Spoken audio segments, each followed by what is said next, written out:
Professor Radisson, this is Philosophy 150. I would like to bypass senseless debate altogether and jump to the conclusion, which every sophomore is already aware of: there is no God. God's Not Dead is a shell of a movie, masquerading itself as a story about belief in philosophy. What it really is nothing more than a false narrative. Disappointingly, it contains no real philosophical discussion, and makes its black and white sense of morality clear from the start. Christianity is shown as the only possible worldview, with everything else being mocked or misunderstood in the most obscene ways. When you break it down, the movie is incredibly simple. Christians are right, everyone else is wrong. Arguments in the movie are paper thin, but are displayed as if all theological debate for the past 3,000 years has been cracked wide open. As a movie itself, it fails to offer anything compelling, or really have any substance beyond the surface level message that's being told directly to the audience. God's Not Dead has no interest in discussing different beliefs. Instead of being open-minded, any idea that doesn't line up with Christianity is torn apart and mocked. This is best shown in the conflict between Radisson and Wheaton, where the atheist is turned to a straw man, and the Christian is turned to a persecuted underdog. In order for the creators to validate their own beliefs, they put others down in laughable ways.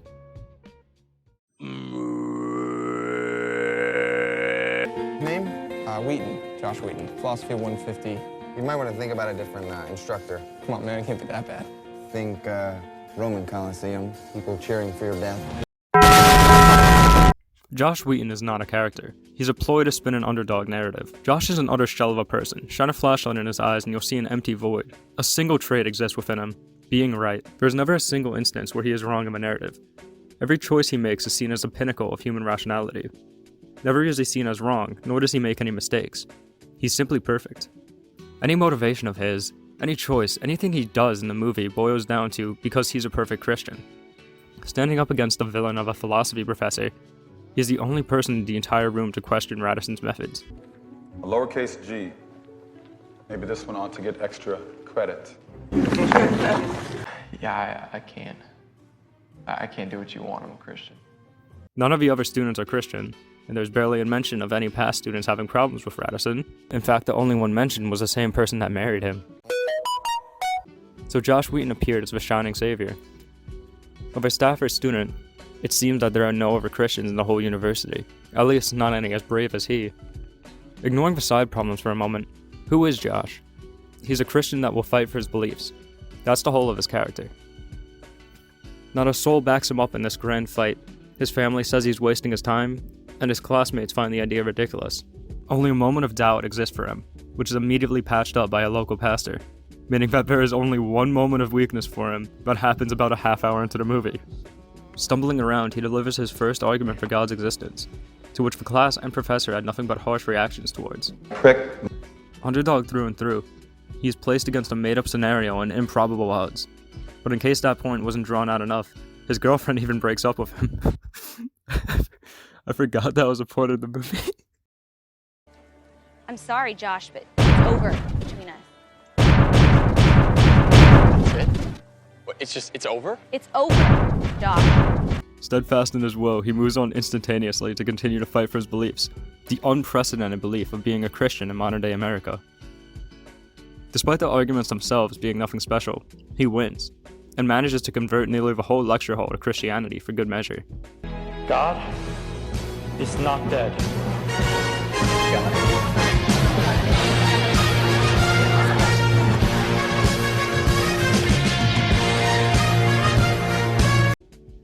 With a foiled professor and a proven point, the almighty Josh Wheaton stands victorious, a shining beacon of morality. The film makes its concept of morality clear from the start. Josh Wheaton is always right. Anyone who disagrees with him is always wrong. What are his motivations? Being a good Christian. What are his flaws? He's scared to be a good Christian, but only that one time. What unique perspective does he bring? He is a good Christian that follows Christian beliefs. What conflict does he face? People don't want him to be a good Christian. What messages are the writers trying to convey with his character? You should be a good Christian. Everything about Josh exists to weave a narrative that Christianity is under attack, and that brave Christians like him need to fight for what is right.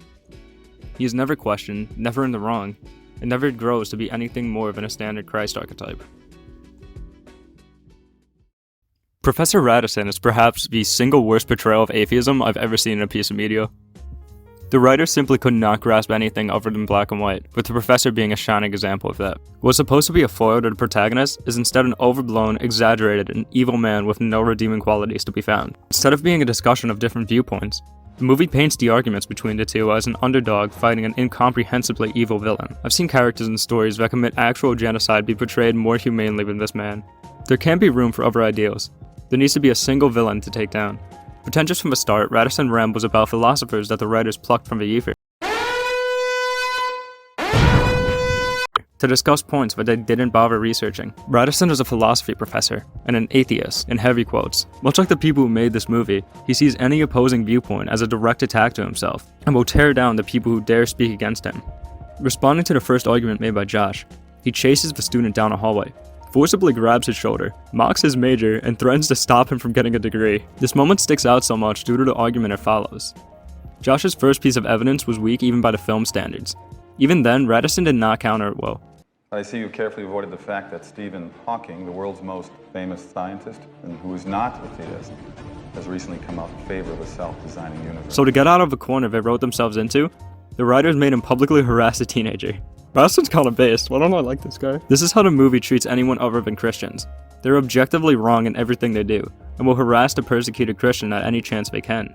At times it almost reads like a parody, with the professor echoing laughter into a hallway saying, "I am God." Do you think you're smarter than me, Wheaton? Do you think there's any argument you can make that I won't have an answer for? I want to make this clear. In that classroom, there is a God, and yet I'm him. Following the second argument, the professor is portrayed as someone who simply calls to authority, as he treats Stephen Hawking like a god, nearly spitting in Josh's face when he tries to counter that argument. This is the height of hubris. Are you telling me that you, a freshman, are saying that Stephen Hawking is wrong? This just isn't how philosophy and science works. Influential people get things wrong all the time, and any professor would know that. What lies at the heart of this section is a nearly satirical portrayal of atheists, making fun of the people who worship science, because the creators of this movie could not be bothered to talk to real atheists. As if there was not enough to make you hate this character, the audience was given a scene of pure exposition with his wife.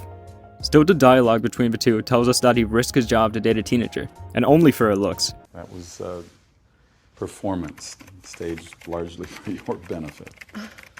In the meantime, I kept trying to keep my eyes off you, and hoping that there was a brain inside that pretty head.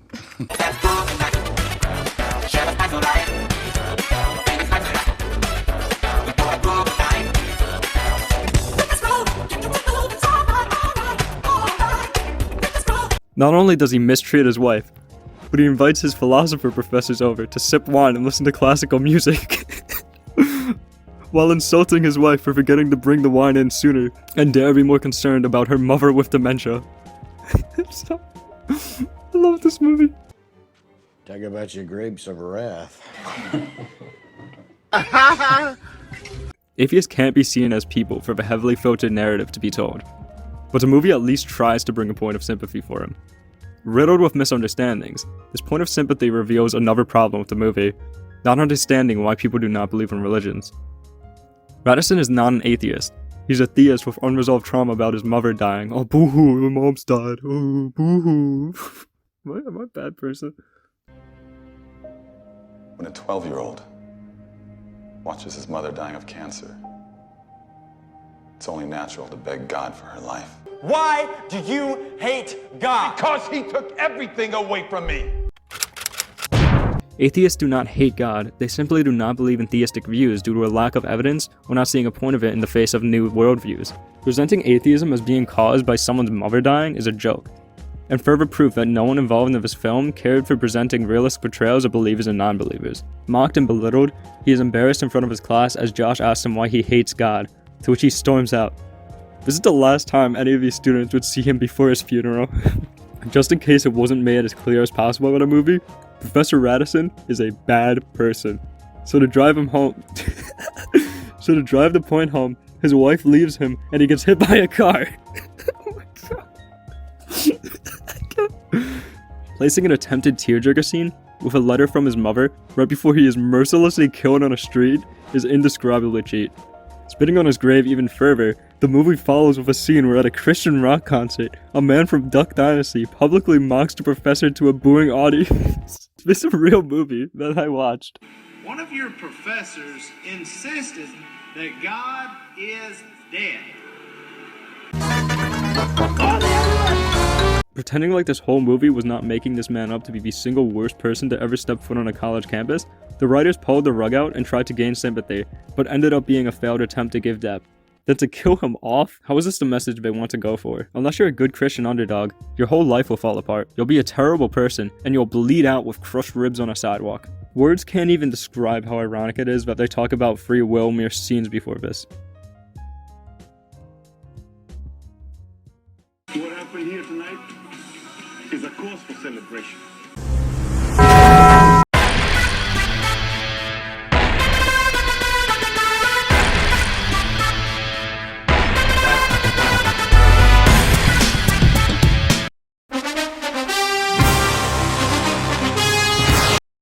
Neither Josh Wheaton nor Professor Radisson proved their points.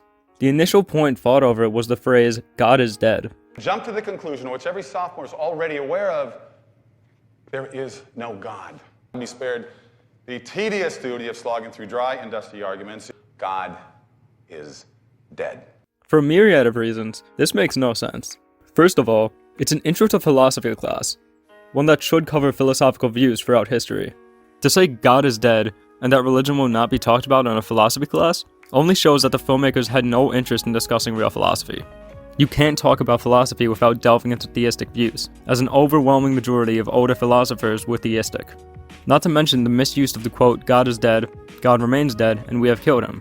Friedrich Nietzsche's infamous quote is treated in this movie as a way of saying that God does not exist, which is the blandest, most inaccurate reading possible. Nietzsche stated God is dead as an observation of modern worldviews, how people have begun to find meaning in places other than theism. Rather than being against theism as a whole, the quote is simply saying that people can live meaningful lives without needing belief in a God. No, that's too complex for the writers. It must instead be a phrase spoken by an evil, atheistic philosopher, repeated by an evil, atheistic professor. Josh Wheaton's point is that God is real, and he attempts to prove it through arguments made of glass. Argument 1 for God's existence was that the current understanding of how the universe came to be follows the events laid out in Genesis. According to the Big Bang Theory, the universe began around 13.7 billion years ago, in an explosive flash of light. Wheaton argues that this is what would have happened if God really commanded, "Let there be light." In the beginning there was an explosion, and in 3 minutes, 98% of the matter there is or ever will be was produced. He said that the entire universe, jumping into existence in a trillionth of a second, out of nothingness in an unimaginably intense flash of light, is how he would expect the universe to respond if God were to actually utter the command in Genesis 1:3, "Let there be light." Somehow, the whole argument hinges on assuming that no one would actually read the previous 2 sentences of Genesis, where it is shown that the creation of light was not the first command. The first line of Genesis is, "In the beginning, God created the heavens and the earth," followed by a formless earth of water, then light.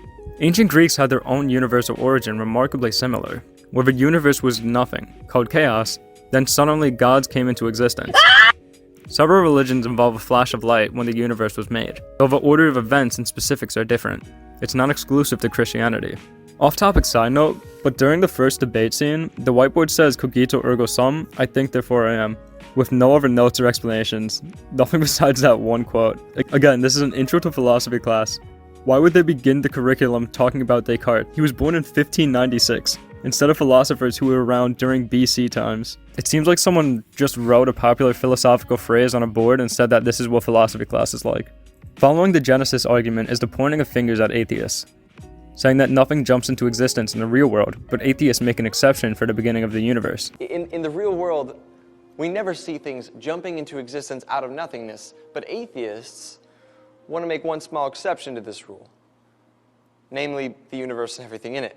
What he fails to consider is that the Big Bang Theory is not a concrete, surefire explanation for the universe.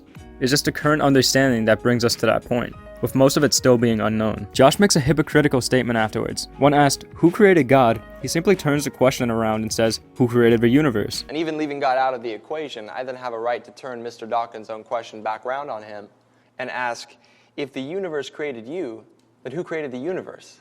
Only a minute ago, he said that nothing in the universe has infinite causality, but atheists make an exception and say the universe is in a steady state. But in the same vein, he is making that exact same exception for a creator. Circling back to the initial question, Wheaton's argument is nothing. If a creator could have simply always existed or created itself, then the same could go for the universe itself. Radisson also fails to counter-argue, as he simply quotes Stephen Hawking and presents that as something that destroys Wheaton's argument. And that you don't allow for God, you'd be pretty hard-pressed to find any credible alternative explanation for how things came to be. Well, I imagine you're quite pleased with yourself. But I see you carefully avoided the fact that 296 East Wheaton Boulevard. Stephen Hawking, the world's most famous scientist, and who is not a theist, has recently come out in favor of a self-designing universe. But what he fails to say is that Stephen Hawking also didn't know how the universe came to be. He was just a renowned scientist.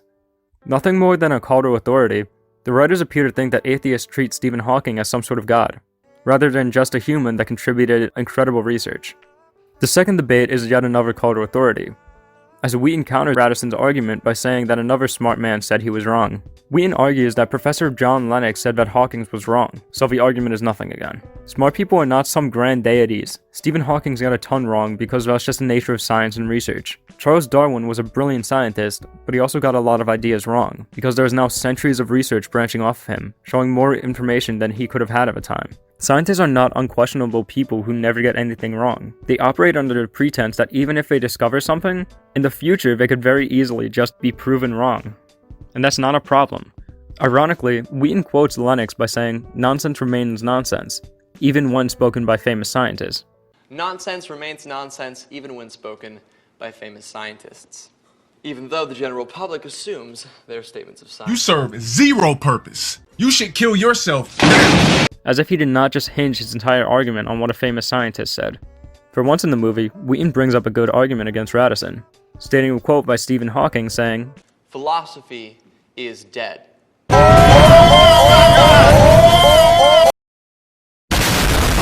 To show that renowned scientists are not infallible in their logic, though it still does hinge on the exact thing it's arguing against.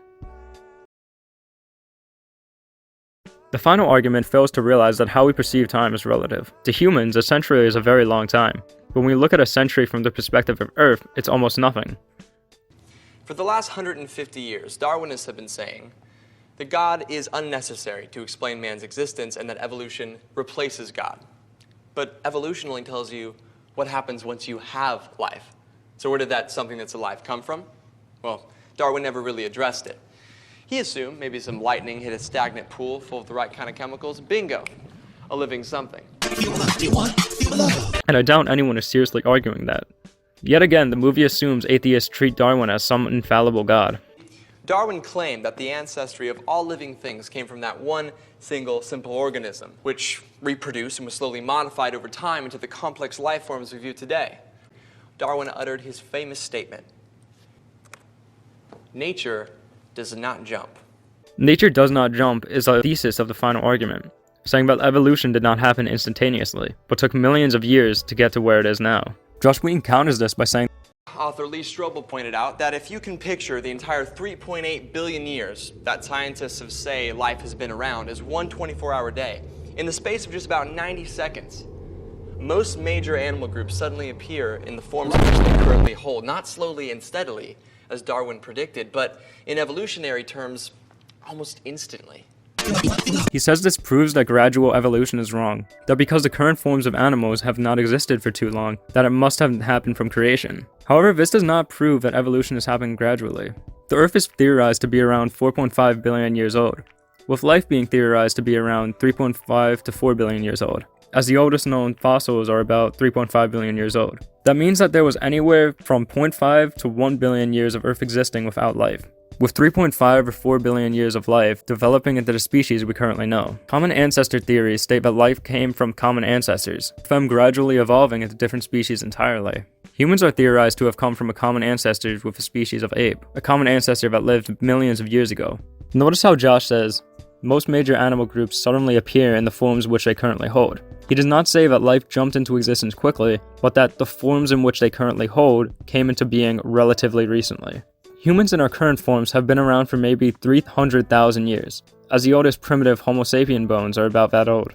This means that while our current forms have only been around for roughly 300,000 years, there's still a minimum of 3 billion years of evolution behind that. Josh's final argument only works with a side note of the forms in which they currently hold, because without that note, gradual evolution is seen. Neither Radisson nor Wheaton proved their initial points, as Radisson's was flawed from the start, and Wheaton failed to bring any compelling evidence to the table.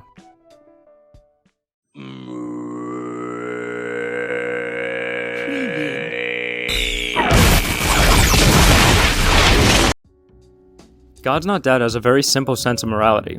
Christianity is right, everything but Christianity is wrong. This black and white morality permeates throughout the entire movie, and strangles any interesting discussion to be had in a story about beliefs. Spiritual discussion in the movie is hampered by the filmmakers pushing the idea that Christians are persecuted in modern-day America. Since there's not a way to prove this, they resort to lying to the audience.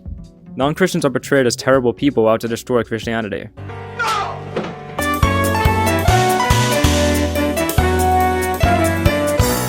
Look, I'll make you a deal.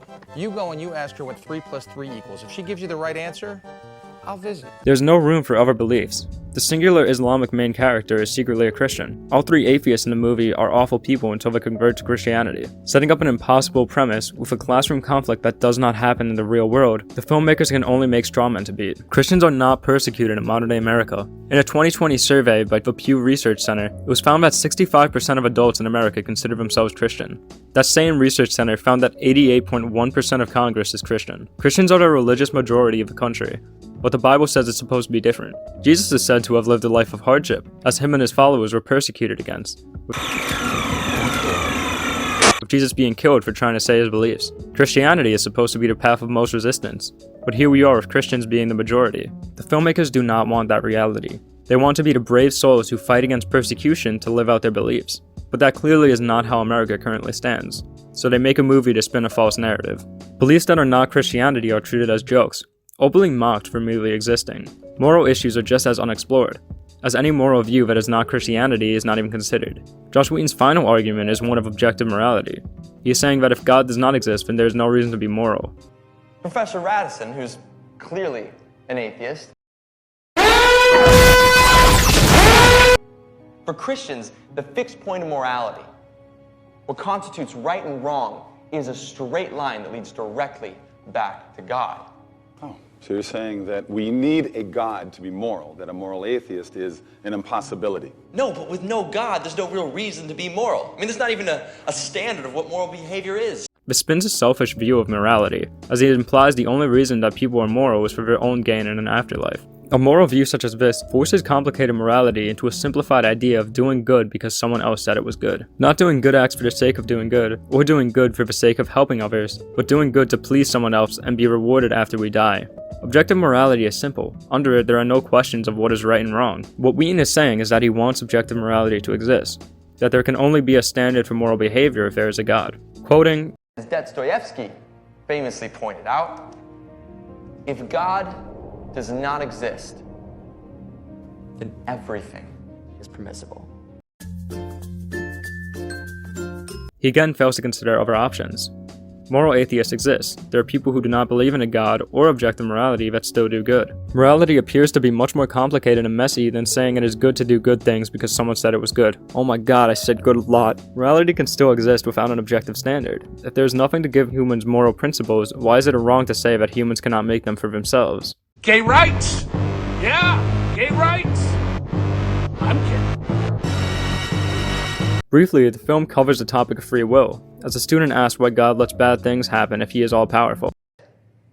After all, the very existence of evil begs the question, if God is all good, and God is all-powerful, why does he allow evil to exist? The answer at its core is remarkably simple. Free will. Free will was given as an answer, as if God could prevent a tragedy from happening, then we would not truly have free will. Contradicting itself, the movie has constant talk of God's plan and supernatural coincidences. When Radisson is killed by a distracted driver, 2 pastors just happen to be there, the same people that missed their trip due to constant car issues. The message of the scene is that it was part of God's plan to have those 2 conveniently be in the area to convert Radisson as he died. Going against the free will idea previously brought up, the movie only believes in free will when it needs to, but just as easily switches to the creator having a preset plan for us when it makes for better drama. Nothing is really being said here, but one line sticks out. Josh says that without a creator, nothing matters. But pointless. If Professor Radisson is right, then all of this, all of our struggle, our debate, whatever we decide here is meaningless. I mean, our lives and ultimately our deaths are no more consequence than that of a goldfish. Quite boring view. Again, this is a philosophy class with no real philosophical discussion, as no one in the class even tries to refute the claim. Creators are not necessary for a meaningful life, but that does not mean that theism is pointless either. Multiple worldviews can coexist, but the film discards anything but Christianity, and by proxy rips apart any meaningful moral discussion or spiritual discussion to be had.